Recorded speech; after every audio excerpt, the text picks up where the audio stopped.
In 1988, the Second Circuit determined in the case of Farid v. Smith that where a government action is challenged for a violation of the Free Exercise Clause, the courts must ask three questions: whether the practice is a sincerely held belief, whether the state action infringes upon that sincerely held belief, and whether the state is exonerated by pursuit of a legitimate objective. Three relatively simple questions that must be answered. But the role of an advocate in a court of law is not just to think like a lawyer and choose the right facts that align with the law, but rather to frame the issue in a context in which the judge and the jury can understand and appreciate the argument to rule in his or her favor. And the best way often to do this is to tell a story, very much the same persuasive method that was used by Jesus with his parables. Many are aware that my father was not only in the military, but also served as the first African-American state chaplain for the New Jersey National Guard. And he assumed that position while New Jersey was confronted with the divisiveness that brought the riots in the wake of the assassination of Reverend Martin Luther King Jr. At that time, there were some pretty radical elements in the civil rights movement that even caused concern for Reverend King, including the Black Panthers, who my father's best friend, Ray Brown, represented, but also the Nation of Islam. And there were a lot of security concerns expressed about letting those persons with a sincerely held religious belief into military service.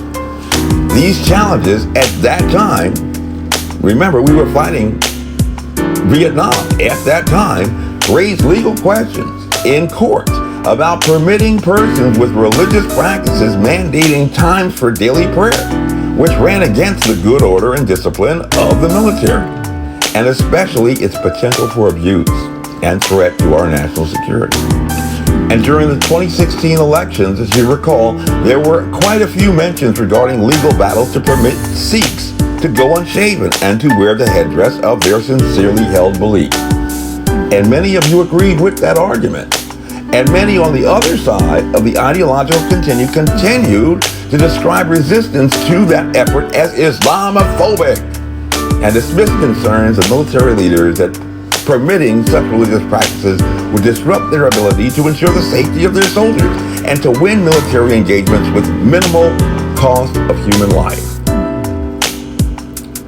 And so now the question from the circuit court for the city of Alexandria is whether or not, 160 Christian churches and countless other synagogues, mosques, meeting houses, and other religious denominations are acknowledged in their worship services held each week to actually hold a sincerely held belief, equal or greater than a Sikh who wants to wear a beard and religious headdress in the military.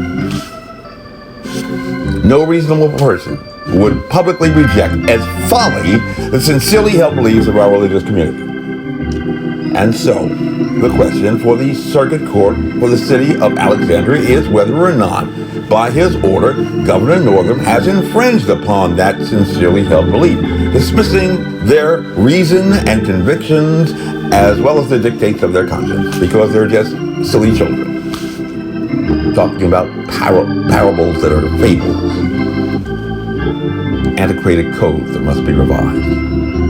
No reasonable person would publicly assert that canceling worship services does not infringe upon that devotional practice from a sincerely held belief. And so the decision must necessarily hinge upon the determination as to whether, by and through his order, Governor Ralph Northam was in pursuit of a legitimate state objective, the same issue upon which the issues involving other religious practices in the military were decided, but also the issue that was involved during the last election regarding health regulations enacted by the Texas state legislature on the issue of abortion in the case of Whole Woman's Health Care v. Hellerstedt, a court decision in which Congressman Beyer has consistently held the belief that those health regulations imposed an undue burden, creating an obstacle to a woman's alleged right to have an abortion. and the United States Supreme Court. In the case of Planned Parenthood of Southeastern Pennsylvania v. Casey, determined that to answer that question, the regulation must be reasonably calculated to address some public ill, specific, pinpoint. And in Hellerstedt, Don Beyer asserted that when the Texas legislature enacted a law to mandate that a physician performing or inducing an abortion must, on the date the abortion is performed or induced, have active admitting privileges at the hospital that is located not further than 30 miles from the location at which the abortion is performed or induced, was an undue burden that created an obstacle to a woman's access to an abortion.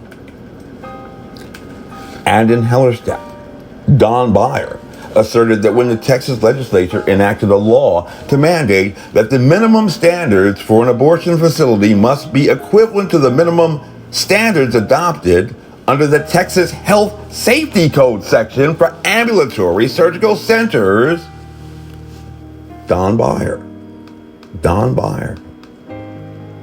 believed that was an undue burden that created an obstacle to a woman's access to an abortion. However, now that the nation faces pandemic crisis, pointing fingers every day at Donald Trump for not doing this or not doing that, and apparently Don Beyer, along with the court thus far, which has created obstacles to prevent this case from even being brought into a court, assert that whenever 10 or more persons are gathered in the name of the Lord during the Lenten season, Governor Northam and the powers of the state have the power and authority to infringe upon that religious belief, knowing full well that over 7,000 poor, single, and young African American women in 2018 were granted the right to kill their babies in their womb. 7,000. And that Governor Northam would go further, permitting infanticide after that child was born, and has even proposed that a medical doctor is not even required to perform that medical procedure. I cannot speak for Don Beyer, but like John Kennedy, I have sworn before man and the Almighty God the same solemn oath our forebears prescribed centuries ago. And while the world is very different now, when man holds in his mortal hands the power to abolish all forms of human poverty and all human life, yet the same revolutionary beliefs for which our forebears fought are still at issue around the globe today. And the belief that the rights of man come not from the generosity of the state, but from the hand of God. As President Kennedy said at his inaugural, that no one boycotted. In the long history of the world, only a few generations have been granted the role of defending freedom in its hour of maximum danger. I do not shrink from this responsibility. I welcome it. I do not believe that any of us would exchange places with any other people or any other generation. The energy, the faith, the devotion which we bring to this endeavor will light our country and all who serve it. And the glow from that fire can truly light the world, and we shall make America great again, by God.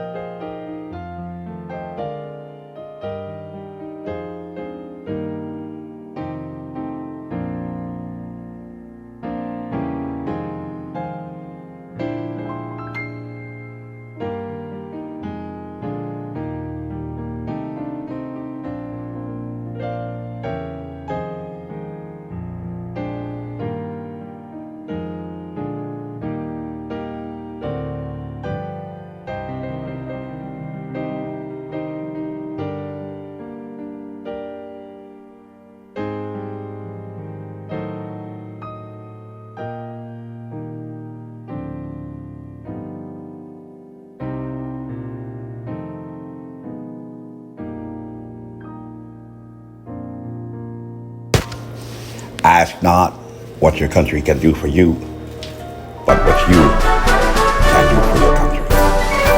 Amen.